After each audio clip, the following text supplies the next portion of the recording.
Good day from British Columbia. I'm speaking from and acknowledge the traditional territories of the Coast Salish, Kwakwakwakwak, and Untitled nations. To start, here's some background information on the salmon industry in British Columbia. We are the fourth largest producer of salmon on the global stage, with past production volumes of just over 83,000 metric tons at a value of $771 million. As the province's top agriculture export, the industry contributes roughly $1.6 billion to the British Columbia economy. The 70 members of the BC Salmon Farmers Association range in location from rural coastal communities on Vancouver Island to the bustling port city of Metro Vancouver. Memberships of the association also range from producers to feed companies. The farmers themselves are certified by at least one accrediting body, including the Aquaculture Stewardship Council and Oceanwise. Here we have a map that highlights the location of salmon farms around the southern mainland of British Columbia, the west coast of Vancouver Island, and the 6 farms located in the inlets of the central coast of the province. These farms representing multiple companies play an economic part and contribute to the local communities where they are found. The positive economic impact was certainly showcased during the pandemic through maintaining jobs and supporting local businesses.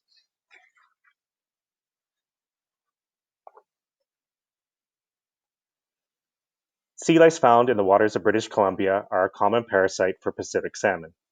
There are 2 louse species, Calicus clemensis and Leptothriesis salmonis. The Calicus species is associated with multiple fish species, where Leptothriesis can be found on salmon. Temperature and salinity profiles of the Pacific Ocean are conducive to the propagation of sea lice. Farmed Atlantic salmon are susceptible to sea lice, in particular Leptothriesis, and will become infested at some point during the grow-out cycle in the ocean. The Leptothriesis infestations on farms are driven by the migratory patterns of the adult Pacific salmon. Significant increases in lice numbers will occur as the Pacific salmon swim by the farm cages en route to the river systems for spawning.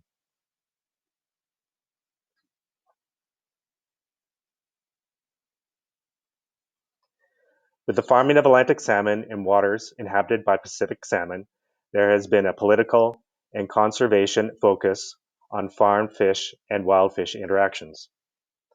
Sea lice is included in this topic and is seen as a top concern. In response, there is public reporting on sea lice abundance found on farm fish, along with specific regulations included in the license to grow farm fish around the monitoring and the management of the parasite.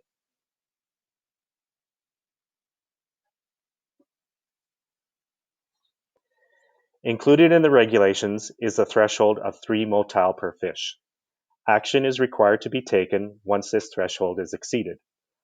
Opposite to the in-migration of adult Pacific salmon from the open ocean, there is the out-migration of juvenile Pacific salmon from the river systems. It is this out-migration, which is considered to be a sensitive period, where lice from farm fish can then infest the young Pacific salmon.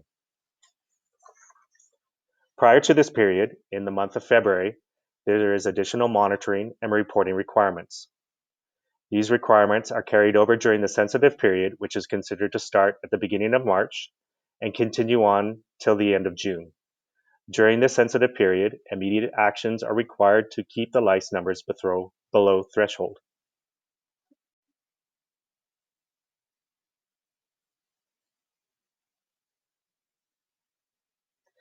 The industry recognizes the importance of integrated pest management as a best practice to achieve good fish health and welfare, along with proper management of the parasite.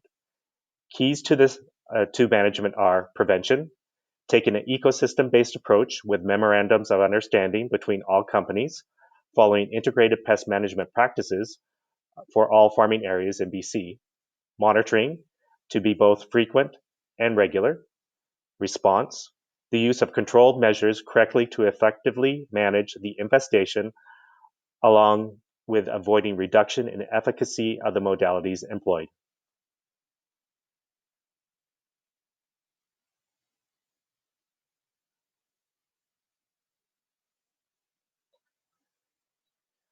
Treatment modalities that are available in British Columbia are freshwater baths using wellboats, mechanical delousers, hydrogen peroxide, again using wellboats, and emamectin benzoate delivered through feed.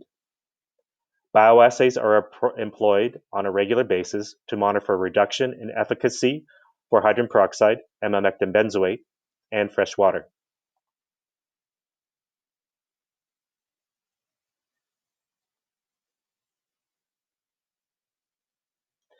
Over the past 4 years, large investments have been made by the industry to the infrastructure involved with lice treatments.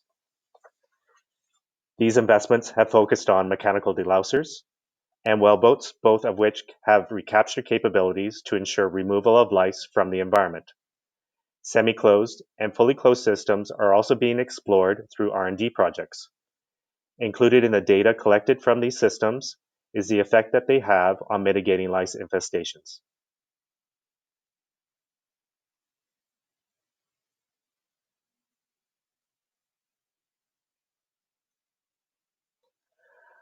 Certainly, the change in the environment, particularly the warming of the oceans, have affected trends with the Pacific salmon and with the sea lice. Changes in the abundance of lice associated with marine heat waves have been observed. Up until 2014, emamectin benzoate was the only modality available to the industry for lice management. 2014 marked the first use of hydrogen peroxide via permit issued by the province of British Columbia as a pesticide. A successful integrated pest management plan involves multiple tools to deal with the infestation. British Columbia is limited to only 2 approved medicinal treatments and only recently having options around mechanical removal and freshwater applications. A saving grace has been the refugia of naive lice found in the Pacific salmon populations. However, resistance is always a concern, so we need to be mindful in the use of these tools and to increase our options. If you recall from the previous map of farming locations, operations cover a wide area. Capacity to treat multiple areas with infestations can be challenging.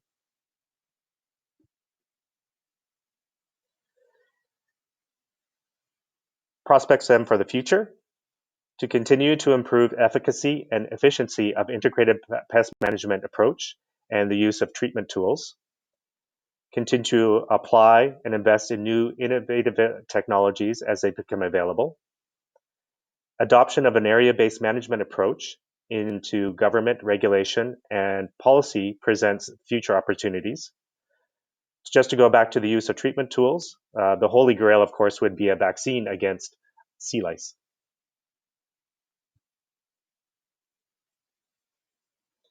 Thank you very much for your time today, and have a great day.